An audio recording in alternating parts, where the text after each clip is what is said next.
우리 한 목소리로 하나님의 말씀을 합독하시겠습니다. 사사들이 치리하던 때에 그 땅에 흉년이 드니라.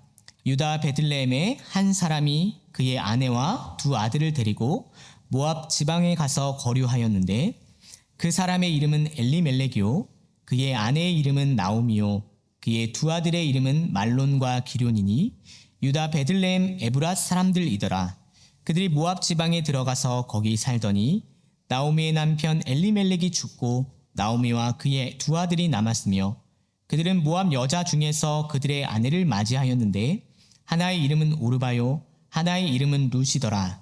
그들이 거기에 거주한 지 10년쯤에 말론과 기럧 두 사람이 다 죽고 그 여인은 두 아들과 남편의 뒤에 남았더라. 그 여인이 모압 지방에서 여호와께서 자기 백성을 돌보시사 그들에게 양식을 주셨다 함을 듣고 이에 두 며느리와 함께 일어나 모압 지방에서 돌아오려 하여. 아멘. 오늘 말씀의 제목은 바보야, 문제는 하나님의 부재야 라는 제목으로 우리 하나님의 말씀을 함께 나누고자 합니다. 여러분, 구약에는 그 한 권 전체가, 각 권 중에 한 권 전체를 여성에게 할애해서 쓴 책이 두 권이 있습니다. 어떤 성경이 있죠? 하나는 오늘 말씀의 룻기이고 다른 하나는 에스더가 있습니다. 에스더서는 어떤 성경이냐면 포로기 유다 백성이 전멸할 위기 가운데서 당신의 백성들을 구원하시는 하나님의 이야기입니다. 그런 의미에서 에스더서는 어떤 의미에서 이스라엘 족속과 아말렉이라는 그 구도 속에서 민족 백성이라는 차원에서 쓰인 이야기라고 할 수 있겠습니다. 그런데 룻기는 한 가정에 집중해서 이야기를 풀어갑니다. 한 가정에 일어나는 사건을 통해서 하나님께서 어떻게 한 사람 한 사람을 끝까지 붙잡고 사랑하시는가, 그분의 헤세드가 각 가정에 얼마나 끝이 없는가를 보여주고 있습니다. 결국 룻이 우리 4장에 보시면 아들을 낳으면서 족보로 룻기가 마치게 되는데요. 한 가정에서 일어난 하나님의 구원과 사랑이 어떻게 이스라엘 민족 그리고 그리스도 예수의 계보로 확대되어 가는가를 보여주는 이야기겠습니다. 여러분, 그래서요 룻기가 정말 재미있습니다. 룻기를 통해서 여러분은 어떤 재미를 느낄 수 있냐면 신자 한 사람 개인의 관점으로도 읽을 수도 있고 가정 단위로 읽어볼 수도 있고 한 민족의 관점으로도 또 신약의 교회의 관점으로도 읽어볼 수 있고 나아가 계보에서 드러나듯이 그리스도 예수의 복음으로까지 읽을 수 있기 때문에 룻기가 참 재미있습니다. 아주 작은 그림부터 큰 그림까지 하나도 놓칠 수 없는 아주 맛있는 말씀인 것이죠. 그 즐거움을 가지고 오늘 함께 말씀을 나누고자 합니다. 우리는 오늘 본문에서 세 가지 교훈을 함께 나누고자 합니다. 첫 번째로 우리가 볼 것은 무엇이냐면 문제는 경제가 아니라 하나님의 부재임을 기억해야 한다는 것입니다. 오늘 본문의 1절에는 우리가 주목해서 보아야 할 룻기의 시대와 장소가 나타납니다. 1절 말씀, 사사들이 치리하던 때에 그 땅에 흉년이 드니라. 룻기의 배경이 되는 시대로 무엇을 말하냐면 사사 시대를 말하고 있고 또 1절은 그 장소로 베들레헴을 말하고 있습니다. 여러분, 사사 시대가 어떤 시대입니까? 이스라엘에게 인간 왕이 생기기 전의 시대죠. 사실 인간 왕이 없는 그 시스템은 하나님께서 의도하신 최고 좋은 시스템이라고 할 수 있겠습니다. 원래 그 시스템 내에서는 하나님이 왕이심을 인정하고 그 왕의 다스림을 구하면 되는 최고의 시스템이었는데요. 문제는 뭐냐면 시스템은 최고인데 그 밑에 있는 사람이 최악인 그런 시대라고 할 수 있겠죠. 타락한 인간의 실상을 고스란히 보여주는 시대가 바로 사사시대라고 할 수 있겠습니다. 여리고에 입성할 때 우리는 사건을 생각해 볼 수 있겠습니다. 여호수아와 이스라엘 백성들이 처음 가나안 땅에 입성했을 때 그때는 여리고도 무너뜨리고 금방이라도 가나안을 다 정복할 것 같았습니다. 하지만 여호수아 사후에 가나안 정복은 미뤄지고 각 민족들과 갈등하다가 처음에는 그들을 정복하려 하다가 갈등으로 이어지고 나아가 점점 협력하다가 결국에는 함께 공존하는 방식으로 살았던 시대였던 것이죠.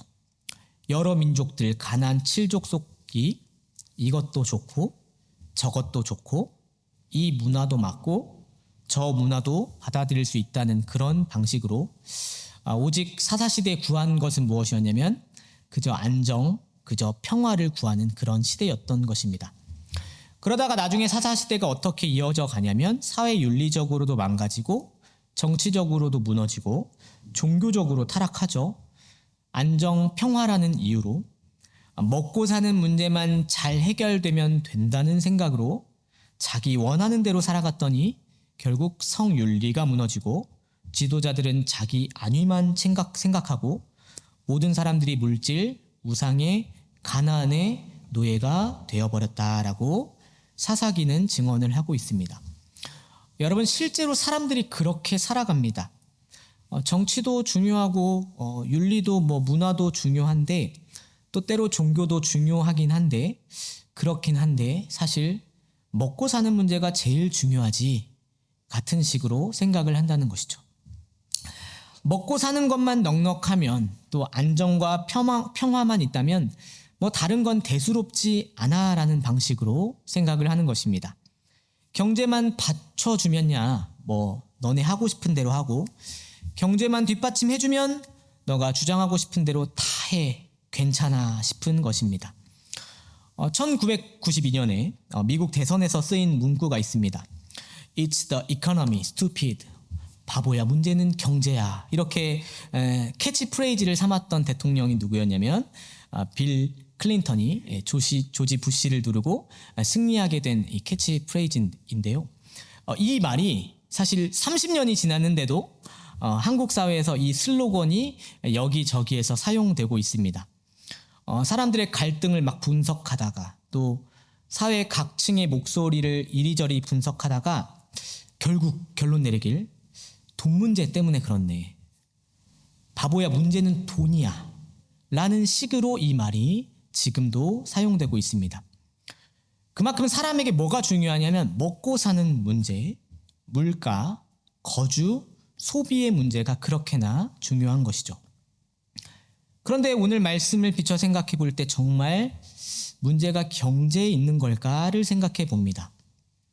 여호수아와 조상들의 뜻에 따라서 가나안 문화와 우상을 철폐하고 우리가 지키고 붙들어야 할 진리와 말씀을 사수하자고 주장하는 것이 이제는 구식처럼 느껴지는 현상, 그 상황이 정말 맞는 걸까요? 그건 안 중요하고 지금 당장 중요한 거는 미디안에게 빼앗긴 포도와 추수물 뿐이고 성소에서 예배하거나 제물을 드려 제사를 하고 자녀들에게 말씀을 가르치는 건 당장은 안 중요하고 우선 자녀들 입에 풀칠은 해야 되고 우리 자녀들 가나안 문화 그 세련된 기술을 배워서 앞서 나가야 되고 결국은 경제가 뒷받침되어야 되고 안정과 평화가 보장되어야 그 다음이 있다고 말할 수 있는 겁니까? 문제는 정말 경제고 문제는 정말 안정과 평화에 있는 걸까라고 성경이 기록하고 있을까요? 오늘 여러분의 개인의 삶, 가정, 그리고 사회와 국가가 지향하고 붙잡고 있는 문제는 무엇일까 생각해 봅니다. 우리는 성경을 통해 보게 되는 것은 가장 우선적으로 각 사람이 안정과 평화만을 추구했던 사사시대가 어떻게 되었는지를 보게 됩니다. 처음에는 작게 타협하다가 후에는 완전히 양보하는 거죠. 처음에는 적게 내어주다가 나중에는 다 내어주는 것입니다. 처음에는 하나가 무너지다가 나중에는 모든 것이 파괴되는 것이죠. 여러분, 아닙니다. 아닙니다. 바보야, 그게 아니라고. 문제는 하나님의 부재라고 할 수 있겠습니다. 흉년을 경험하고 있는 오늘 1절의 그 사사시대의 어둠은 그 이유가 경제에 있는 것이 아닙니다. 넉넉하지 못해서 무너진 것이 아닙니다. 먹고 사는 문제가 해결되지 않아서 파괴된 것이 아닙니다. 사사시대가 왜 파괴되고 무너졌냐면 하나님의 임재를 경험할 수 없는 시대였기 때문이죠. 문제는 그들 누구도 하나님의 임재와 말씀을 구하지 않았기 때문이겠습니다. 각 사람이 그 개인에게 하나님의 임재가 경험되지 않으니까, 각 가정에서 하나님의 임재를 간구하지 않으니까, 교회와 나라에 하나님의 임재가 경험되지 않으니까 그곳이 흉년이 되고 가뭄이 오고 피폐해지는 것입니다. 그런 곳에서는 윤리가 무너지고 성이 파괴되고 민족이 민족을 대적하고 분열되고 망가지는 것이죠. 성도 여러분, 우리는 때로 매주 드리는 예배가 아니라 매주 지불하는 렌트비가 더 크게 보일 때가 있습니다. 우리는 매일 자라가야 하는 아이의 신앙이 아니라 매년 자녀에게 쓰이는 비용이 더 크게 보일 때가 있습니다. 우리는 매일 사수해야 할 기도의 자리가 아니라 매년 갱신되어야 되는 비자나 계약이 더 크게 보이는 것이죠. 우리는 매일 먹어야 되는 하나님의 말씀이 아니라 매일 먹여야 되는 자녀들의 식사가 더 크게 보이는 것입니다. 그게 우리 갈등의 원인이고 그게 우리가 힘든 이유라고 생각합니다. 우리가 평안하지 않은 이유는 흉년 때문이라고 생각하고 있지만 우리가 평안하지 않은 이유는 사실 흉년 때문도 아니고 경제 때문도 아닙니다. 하나님의 백성에게 평안이 떠난 이유는 하나님의 부재 때문입니다.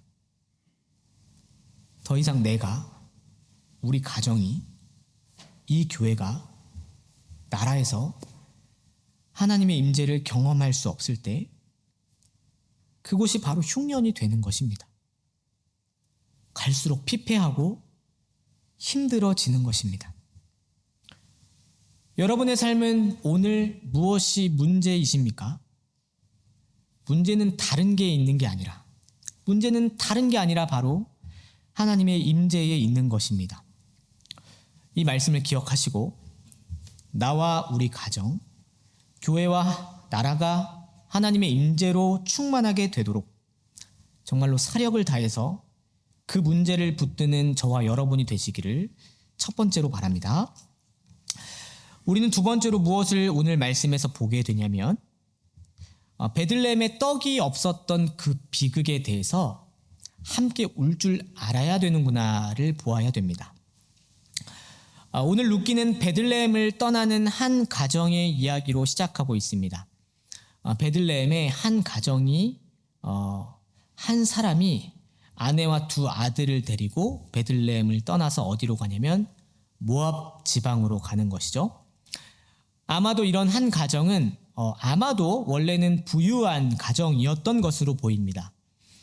나오미가 이후에 베들레헴으로 돌아오면서 뭐라고 말하냐면 나갈 때는 풍족하게 나갔었다고 말하는 걸 볼 때 이 가정은 모압으로 이민 떠날 때만 해도 부유한 가정이었던 것 같습니다. 여러분, 베들레헴의 이름의 뜻은 무엇이냐면 떡집이라는 이름의 뜻이 있거든요. 베이트라는 집이라는 단어와 레헴이라는 빵이 만나서 말 그대로 빵집, 떡집을 뜻하는 그런 아주 작은 마을이었습니다. 그런데 이 가정이 그 빵집, 떡집을 떠난 거죠. 그들이 왜 베들레헴을 떠났을까요? 흉년이 찾아왔기 때문입니다. 지금 당장은 부유할지 모르지만 베들레헴에 찾아온 기근이 보통 수준이 아니었음을 직감한 거죠. 여러분, 이게 얼마나 큰 흉년이냐면 사실 오늘 성경에 흉년이라고 나타난 히브리어 라브라는 단어는 아주 큰 기근을 의미하는 단어입니다. 이 가뭄은 사람이 생각할 수 있는 가장 큰 흉년. 그래서 선지서에서는 이 단어가 어떻게 쓰이냐면 하나님의 진노의 재앙으로 드러나는 그런 기근을 뜻할 때 에스겔, 이사야, 예레미야 이 단어가 사용이 되는데요. 이사야, 예레미야, 에스겔에서는 모두 이 단어가 하나님의 백성을 치실 때 쓰이는 큰 기근을 말할 때 쓰이는 단어입니다. 어떤 의미냐면 사람 눈으로 보면요, 이 흉년은 도무지 더 이상 빵이 생길 수 없는 마을이 되어버리게 된 것입니다. 내 눈으로 보면 더 이상 빵을 기대할 수 없는 마을이 된 것이죠. 그나마 부유했던 엘리멜렉과 나오미는 떠날 채비를 꾸리고 그래서 베들레헴을 떠난 것입니다. 우리는 쉽게 이렇게 결론 내리기도 합니다. 어떻게 결론 내리냐면 베들레헴을 떠난 엘리멜렉과 나오미를 고난 앞에 하나님의 땅을 또 하나님의 백성을 저버린 사람이라고 쉽게 결론 내릴지도 모르겠습니다. 그런 결론도 충분히 맞는 말이고 마땅한 지적인데요. 왜냐하면 어려울 때는 떠나고 고난당할 때마다 도망치고 벗어나면 누가 하나님의 땅에 남고 누가 그 자리를 지키겠습니까? 그런 의미에서 그런 결론은 어떤 의미에서 충분히 맞는 말이고 마땅한 지적이라고 할 수 있겠습니다. 여러분, 실제로 베들레헴에는 누가 남았겠습니까? 떠나고 싶어도 떠나지 못하는 사람들이 남아있거나 하나님의 백성으로서 약속의 땅을 버리지 못하는 사람들만 남게 됐겠죠. 빵집에 빵이 없는데도 그 비극을 마주하고서도 있을 곳은 베들레헴밖에 없다고 생각한 그런 사람들만 베들레헴에 남는 것입니다. 여러분, 그런 의미에서 엘리멜렉의 가정은 사실 상황을 읽는 눈이 아주 빠르고 심지어 당장의 능력도 있었던 가정이라고 말할 수 있겠습니다. 베들레헴이 지금 어떤 상태입니까? 참아도 되는 수준이 아니라 정말 곧 있으면 죽을지도 모를 정도의 기근, 아주 처절한 굶주림이 기다리고 있는 그런 마을이 된 것이죠. 여러분, 만약에 그런 마을을 누군가 떠났다고 한다면 그곳을 떠났다고 끝까지 남아 있었어야지 라고 어떻게 쉽게 말할 수 있겠습니까? 사실 저는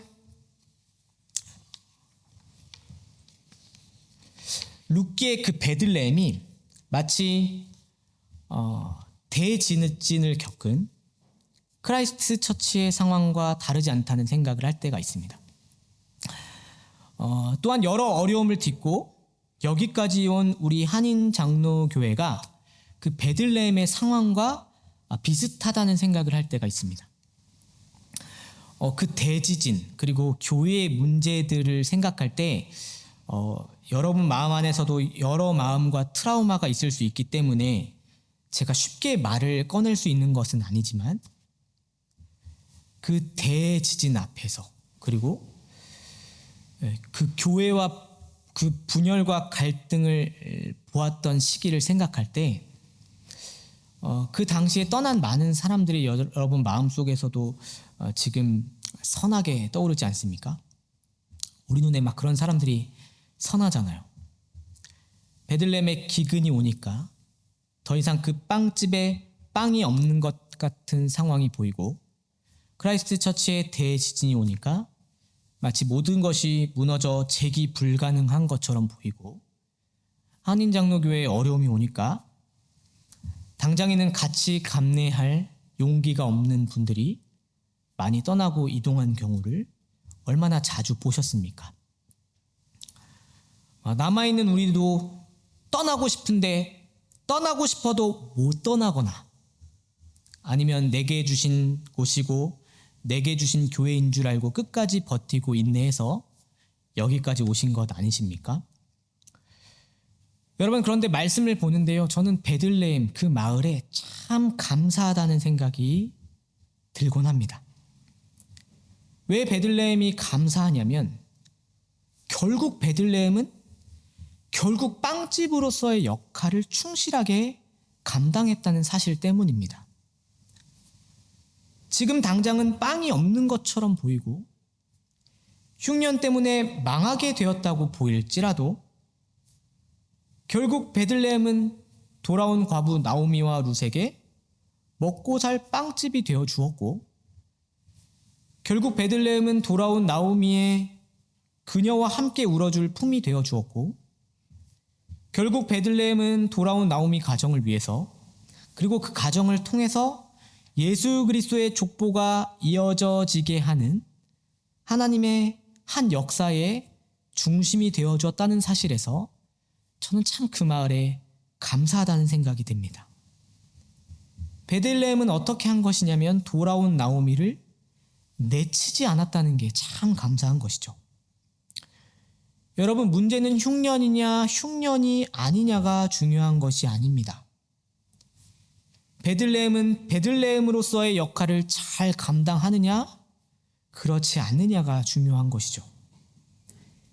엘리멜렉이 떠났냐 그렇지 않느냐를 지적하는 것보다 훨씬 중요한 것은 그들에게 돌아갈 베들레헴이 있느냐, 그리고 베들레헴은 돌아온 이들을 품을 수 있느냐 하는 것이 중요한 것입니다. 요즘 한인장로교회는 크라이스트처치 한인교회들 가운데 가장 풍요로운 시기를 겪고 있는 것 같습니다. 한때 흉년이 이제 막 거치고 다시 양식을 주신 것 같은 상황을 겪고 있다는 얘기를 막 듣기도 하는 것이죠.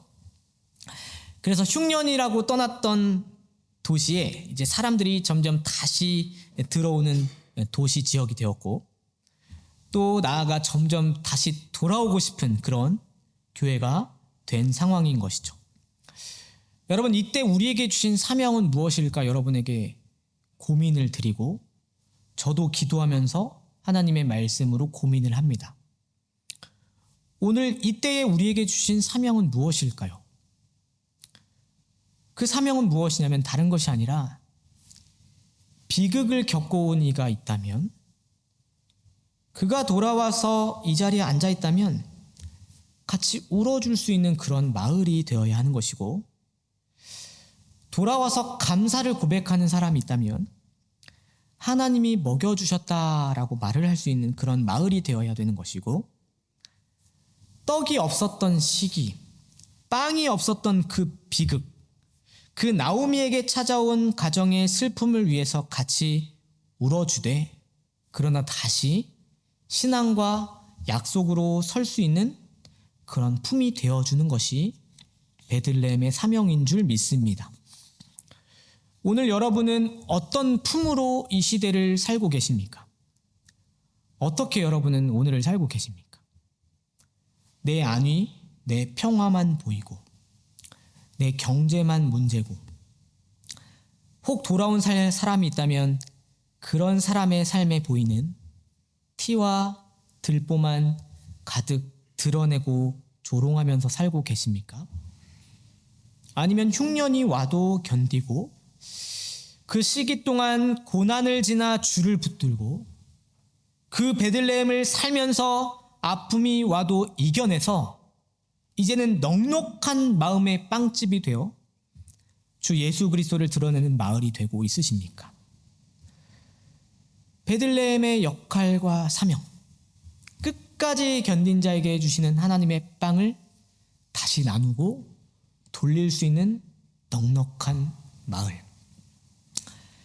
흉년과 지진을 지나 결국엔 그 빵집에 참빵을 주시는 하나님의 은혜를 삶으로, 기도로, 예배와 섬김으로 잘 드러내실 수 있는 저와 한인장로교회 되기를 두 번째로 바랍니다. 세 번째로 우리는 무엇을 보아야 될까요? 마지막으로, 그럼에도 불구하고 하나님이 돌보신다는 약속이 우리의 소망이라는 것을 보아야 합니다. 여러분, 오늘 말씀에는 나오미가 돌아옵니다. 나오미가 발을 돌려서 돌아옵니다. 그런데 여러분, 나오미가 결국 발을 돌려서 돌아가게 되었던 소망은 무엇일까요? 그 소망은 어디에 있냐면 하나님께서 자기 백성을 돌보신다는 말씀을 들었기 때문입니다. 6절 말씀입니다. 그 여인이 모압 지방에서 여호와께서 자기 백성을 돌보시사 그들에게 양식을 주셨다 함을 듣고 이에 두 며느리와 함께 일어나 모압 지방에서 돌아오려 하여 라고 기록하고 있습니다. 여러분, 나오미는 극심한 비극을 겪었습니다. 모압 지역에 이민을 갔는데요. 이제 이민 생활 좀 적응하려고 하니까 남편을 잃었습니다. 그래도 소망이 되었던 아들 둘이 있으니까 이 아들들 장가 잘 보내는 걸 평생 소원으로 삼고 아들들도 장가 잘 보냈더니 10년 만에 아들 둘을 한 해에 잃었다라고 기록하고 있습니다. 하루아침에 과부가 되었고 같이 있는 이방 여인 며느리 둘조차 과부로 만든 게 나오미의 인생인 것이죠. 여러분, 이쯤 되면요, 나오미에게 소망이라고는 한 줌도 남지 않았구나라는 걸 생각해 보게 됩니다. 그녀가 어떻게 희망을 품고 살 수 있었겠습니까? 그런데 그녀가요, 놀랍게도 베들레헴으로 돌아가기로 마음을 먹습니다. 여러분, 왜 그랬을까요? 나오미가 이제 고향 그리워서 돌아갔을까요? 적어도 이제는 익숙한 마을에 가서 거기서 눈을 감아야겠다고 생각해서 그랬을까요? 그렇지 않습니다. 나오미는 베들레헴으로 돌아가자마자 뭐라고 고백하냐면, 나는 더 이상 나오미 기쁨이 아니라 나는 이제 마라, 고통이다 라고 그렇게 불러달라고 말하는 여인이 되었습니다. 부유해서 나갔던 가정이 쫄딱 망해서 돌아왔다고 사람들에게 고백을 하는데, 여러분 생각해 보십시오. 내가 쫄딱 망해서 돌아왔다고 보여주고 싶은 그런 가정이 어디 있겠습니까? 차라리 베들레헴이 아닌 다른 마을로 돌아가겠죠. 그런데도 나오미가 오늘 베들레헴으로 돌아가는 것입니다. 여러분, 오늘 말씀을 보면 베들레헴에 왜 돌아갔다고 기록되어 있습니까? 여호와께서 자기 백성을 돌보셔서 양식을 주셨다는 소식을 들었기 때문입니다. 여호와께서 다시 베들레헴에 빵과 떡을 주셨다는 소식을 들었기 때문입니다. 그토록 채워지지 않았던 그 인생의 구멍을 하나님이 채워주셨다는, 메워주셨다는 이야기를 들었기 때문입니다. 그렇습니다, 여러분. 사람은 왜 돌아오냐면 그곳에 하나님이 계시기 때문입니다. 하나님이 경험되고 그곳에서 하나님이 만나지고 그곳에서 하나님이 먹여주시면 그곳에 하나님에 대한 소문이 들리기 시작하는 것이죠. 제가 지난 새가족 환영회에서 은혜를 참 많이 받았는데요. 왜 받았냐면 새가족 때문에 은혜를 많이 받았습니다. 새로 오신 가정들에는 참 여러 사연들이 정말 많았는데요. 근데 그 가정들 중에 돌아온 가정들이 정말 많았습니다. 교회로 돌아오든 하나님께로 돌아오든 하는 그런 가정들이 참 많았습니다. 그 고백들 가운데 참 감사한 사연들이 많았는데요. 신앙으로 방황하고 있다가 결혼하고 교회 안 나가다가 아이 데리고 이민사회를 왔는데 권유를 받아서 교회를 왔을 뿐인데 그곳에서 설교가 들리기 시작하고 말씀이 들리기 시작해서 매주 교회를 오는 발걸음과 마음을 주신다는 고백을 하는 그런 가정도 보았습니다.